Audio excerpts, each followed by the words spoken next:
What the fuck is the deal? Where's your boy SDJ? Say that Jay. Listen.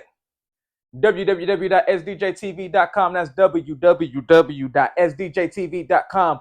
That is for everything. And when I say everything, I mean everything. Every single thing I have ever done. All consolidated and allocated to one place. That's www.sdjtv.com. Make sure you like, subscribe, comment, talk to me. I'll talk back. And most importantly, share. Share this video. I got a reaction for y'all today, man. Oh, man. This video here. We finna get into it. Let's go. Got a reaction video. I'm back on EFF YOU TV reactions, man. Right now, I'm reacting to a video Doggie Diamonds put out. I believe it was like last week. Might have been a week before. Shout out to Doggie Diamonds, man. If you've seen my documentary, you would understand. Shout out to Big Bro. With that being said, Doggie Diamonds, a well-known hip-hop urban media guy, been in the media game, the urban media space for a long time. Early 2000s, if I'm not mistaken. Reigning out of Brooklyn, New York. He recently is on, I believe he's calling it a Clear the Vault campaign. Now, what that means is that he's releasing interviews that was previously vaulted for different reasons. He didn't put it out. Either he was paid not to put it out, or he was asked not to put it out, or he just felt like it shouldn't have been out for some reason. I think it's one of those. I don't know about the pay. I don't know, but a lot of his interviews got vaulted, and now he's clearing the vault and releasing them. With that being said, what we finna see is a guy named Ferg Brim. Ferg Brim is Havoc of Mobb Deep's cousin. Mobb Deep, famous rap duo from Queensbridge, New York. Shook Ones. It ain't hard to tell. That shit, man. The 8 Mile beat. A lot of you young people should know the 8 Mile beat. Word up, son. To all the killers and the $100 billers. Down. I mean, this group is huge. Prodigy passed away a couple of years ago. One half of the group, Prodigy, you know, rest in peace to Prodigy, man. I'm gonna say that. I became a Mobb Deep fan around 06. Whenever they signed the G Unit, I believe that was around like 06. I was a big G Unit fan as a kid. 06, this is middle school, going into high school. I was a big Mobb Deep fan. I was a big G Unit fan. I mean, they signed Mobb Deep. I liked the songs that they was putting out. I went back and listened to Mobb Deep at that time. And when I listened to their early shit, Up North Trip, what's my song, man? Where he was talking about Killer Black getting out. Temperatures Rising. Party's Over. I mean, I went back and listened to all that music, man, and I was a Mobb Deep. I've been a Mobb Deep fan since that time period, and specifically Prodigy, even his solo stuff. HNIC2, product of the 80s, and Albert Einstein, the Alchemist one.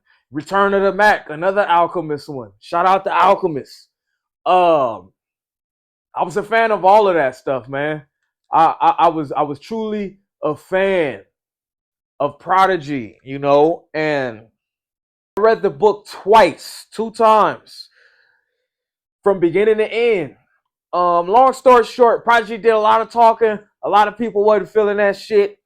Reason he supposedly can't have his mural up in Queensbridge is because of this book. Now, long story short, the book was about Prodigy's life story, but the overall art, the overall fucking moral of the story of the book was how the hip-hop cops invaded hip-hop in the mid to late 90s, and how they have files on all the rappers. And when I say files, I mean from illegal stuff to license plates and addresses and family members' addresses and stuff. Supposedly is all in one book. I'm pretty sure now it's all in one hard drive or one supercomputer, and you know that was the whole story. That was the moral of the book. You know, Prodigy was leaking that the hip hop cops, from what he said, because Prodigy did a bid, I believe in '08, right before or right after it was product of the '80s and H&IC2. Between those two albums, Prodigy went to jail. Now,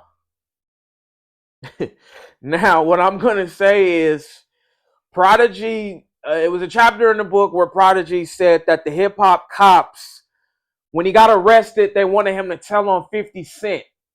They wanted him to tell on anything he knew illegal that 50 Cent was doing or a part of. Now, with that being said, that was the story that he said in his book. Now, with that being said, fast all the way forward to Doggie Diamonds' whole Clear the Vault campaign, and we got this video from Havoc's cousin, which was Mobb Deep's, rap group partner. Now we're gonna watch this video. We're gonna watch not the whole thing, but we're gonna watch this video, this part of this video, and I'm gonna talk on the other side of this shit, man. Let's get into this. Home. Yeah. You Havoc's your cousin. You was jealous. You broke the group up. You drove a wedge between them. Tell them when the uncomfortability between y'all. All right, started. well, that shit's happened when Havoc slapped the shit out the nigga. Like, yeah, that's real talk. That wasn't even nothing to do with me. Yeah, if you listen to the, all right, we gonna record. We're actually gonna pause that right there. So there was a story that Havoc and Mobb Deep, they broke up around. This was before he went to the pen. They really wasn't on good speaking terms. I guess from this guy's mouth, Havoc slapped him. Now, I've never heard that story before this video. Let's keep going. The audio, listen, the audio. Yeah, That really happened. If you look at my audio and Havoc's audio, you'll hear what's going on. Havoc audio talking about, yo, I had to smack the shit out of P. And then you hear my audio talking to P like, I ain't know Havoc's gonna swing on you, son. You know what I'm saying? So you do the math. What happened was, you know what I'm saying? We was in Texas. We was doing South by Southwest. And Havoc was like, yo, I'm tired of this dude, yo. Like, some other shit that I know sounds crazy and shit. You know, this ain't nothing to do with the gay community and all of them or whatever. But, you know, he had some letters that he was writing some prisoner or some shit. Y'all gonna find out about that soon, whatever. But it was some gay shit. That's what happened beef was with the nigga. Okay. Or some other shit. Havoc like, yo, you know, I don't even know you living like that. You know what I'm saying? And, you know, they've been together for a long time. Basically, they want some down low shit. Yeah, or some down low shit. So one day we was all chilling and he must have admitted it to the nigga, you know what I'm saying? Like, yo, son, I'm fucking around, you heard? Some other shit. I don't know what the fuck. This is mind blowing. But we're gonna look at a little bit more. This when I first seen this blew my mind. Okay, that's what I said. That's another story. Yeah. That Happy gotta tell. That's exactly. That's not what I'm talking about. But I walked to the room with H. He said, "Yo, I ain't fucking with this dude." You know what I'm saying? He just slapped the shit out the nigga. And then I'm like, "Yo, chill, yo. I'm trying to break it up for a minute. Like, chill, yo. I thought we was good." You know what I'm saying? I'm like, yo, son, what's up? I don't really know what was going on, really, at that time. Until Happy really broke it down to me, like, nah. He said, yo, you can see the signs and everything that he's wearing. He said, all you gotta do is start looking. He's speaking up for, you know, gay hip-hop all the time. If you write gay hip-hop on YouTube, his name, one of the artists that come up, you know. He said he's representing a lot of things that, was it the image of that, you know, they came up together. That's gonna fuck the group image up. Yeah. So, you know, he ended up slapping him, and when he came back to New York, he was gone and I didn't see him, and I'm like, yo, where this dude live at? You know, we all grew up together. I'm like, yo, he moved out this little studio and shit, cause he came home living in the studio, you know what I'm saying? So when he moved out of there, he told us he lived in Jersey. So Then I'm like, yo, you know, I'm not the type of dude to lie to, you know, I can find anything out, you know. People love me out here, you know, so I found out where you live. I just came and tell him, hi, you heard? How you doing, brother? I thought you lived in Jersey. And that's when he gave the police his phone. And he, you know, he said we came to his door. He thought we was coming to shoot him. I'm like, I'm doing your friend, right? I just came and say hi, you heard? Well, you know, what's up, son? How you doing, you know? I thought you personally have Queens or some never shit, so ever he ended up, heard you know, snitch rat allegations he was afraid of on some Prodigy. Shit. I don't know why, you heard? Like, we split money with maybe because I don't know about that one. But make sure you log on to Doggie Diamonds TV and subscribe to his YouTube channel and watch the whole video, because this guy was saying some crazy stuff. If you know anything about Mobb Deep and you're aware about Mobb Deep, you should check this video out. That's Doggie Diamonds TV. Let's keep going for a little bit longer. You know, what's up, son? How you doing, you know? I thought you lived in Queens or some shit. So he ended up, you know, telling the cops that, you know, he was afraid of some shit. I don't know why, you heard? Like, we split money with maybe us. because Havoc smacked the shit out of him. Yeah, but I'm thinking that's dead. I ain't Yeah. So, you know, he started getting scared. He sent the police his phone. And then that's when Havoc like, yo, I can't blow this up right now. They gonna fuck with you. I'm like, they gonna fuck with me? What the fuck I got to do with that shit? So he was like, yo, son, the nigga P told me that, yo, I get your cousin locked up. You know that shit. You're going out there. He wild and all that type of shit. So Havoc went on the radio and was like, yo, that shit is dead. So he lied just to calm the situation. Right, so bullshit. So I wouldn't get in some bullshit because he was telling him like, man. Now check this out, dog. Check this out, man.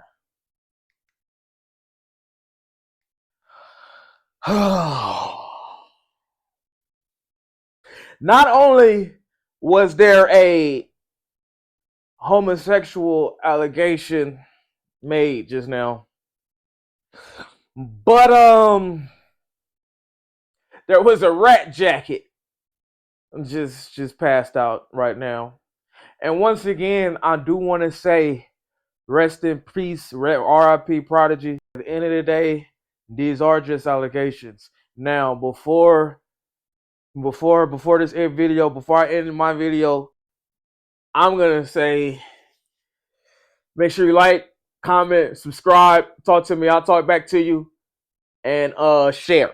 Now, with that being said, I remember having going on the Breakfast Club with the same homosexual allegations back whenever this took place. My memory is kind of fuzzy right now. I want to say P came home 2013. So this was around then. I think Havoc came out. There's some type of letters to a prisoner that Prodigy was writing, and supposedly they were real intimate. You know what I mean? Now, with that being said, you got to watch this interview on Doggie Diamonds because he mentioned a song. Now, me being a Prodigy fan, this song never ever sat right with me. And before I get into this song, Havoc did go and retract what he said on the Breakfast Club shortly after. Now, with him retracting that, it's almost like he was trying to keep the group alive. I ain't gonna lie. I feel like he made more money with Mobb Deep being together. That's no secret. Prodigy put that in his book. A lot of people know that Havoc on his own is still a legend, but Mobb Deep together is bigger. A whole lot of people know that Havoc is bigger as Mobb Deep. He's a legend on his own, but Mobb Deep is something that shaped culture. You know what I mean? So with that being said, he definitely retracted what he said on the Breakfast Club, and you can look this up. But a lot of people's sentiments was he did that, and you know, for the group and to continue to get that Mobb Deep bag. Now, with that being said, oh man, Prodigy put this song out when he first came home. You can look it up. It's called The Pretty Thug. Pretty Thug. Now, when this song first came out, I liked the beat. I liked the beat. At first I liked the rapping too. But it was the whole song when after the allegations came out, the whole song was kind of looked at weird to me and a lot of other people, especially after the allegations came out. Even before the allegations came out, there were some lines in that song that was very, very zesty, to say the least. I never wanted to do this to Pete. I never wanted to do this to Pete. It was some lines in that was very, very, very zesty. And when I say zesty, I mean zesty. Oh man, I could quote one of them. I'm not gonna even quote all of them, but I'm gonna quote one of the lines. Was the song was supposed to be about a girl, you know, and one of the lines he says, "Cut our hands, now we blood partners." Now that's just something I've never ever heard about doing with a woman, a love interest, your wife, your girl, your wifey, your bae, your boo, your shawty, whatever you want to say, you know, to a feminine person with a vagina that you're involved with. You don't usually cut your hands and share blood with that person. Or at least I've never heard of that shit in my generation. You know what I mean? And with that being said, I think that's like some mafia shit, some shit, you know, prick the blood and burn the saint. You know, I always looked at that as like some gang, some brotherhood type shit, you know. I never looked at that as nothing that you would do with a female. With that being said, that song never, like the whole song really never ever sat right with me. Especially after the allegations came out. I always looked at that a little different.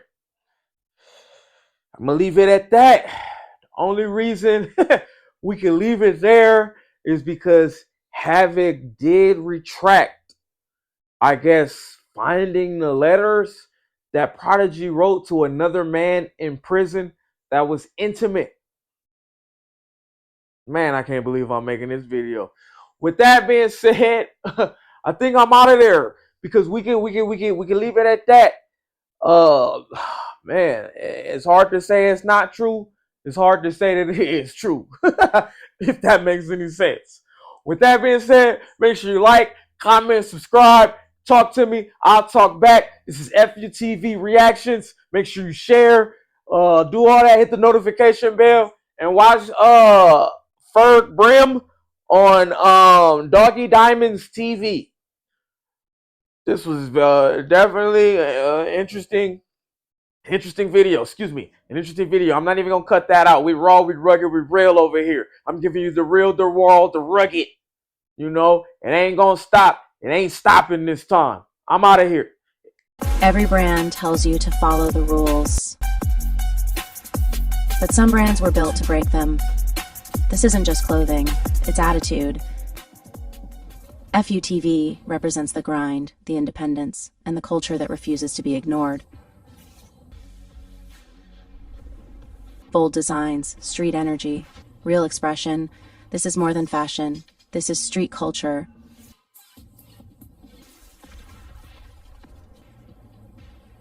EFF YOU TV, wear the attitude. Shop now at sdjtv.com/shop.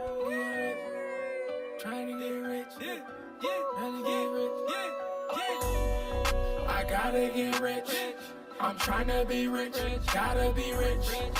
Trying to get rich. No other options. No other options. profit. The newest best thing, say that Jay got a copy. Scamming like an African that counts up in Pakistan.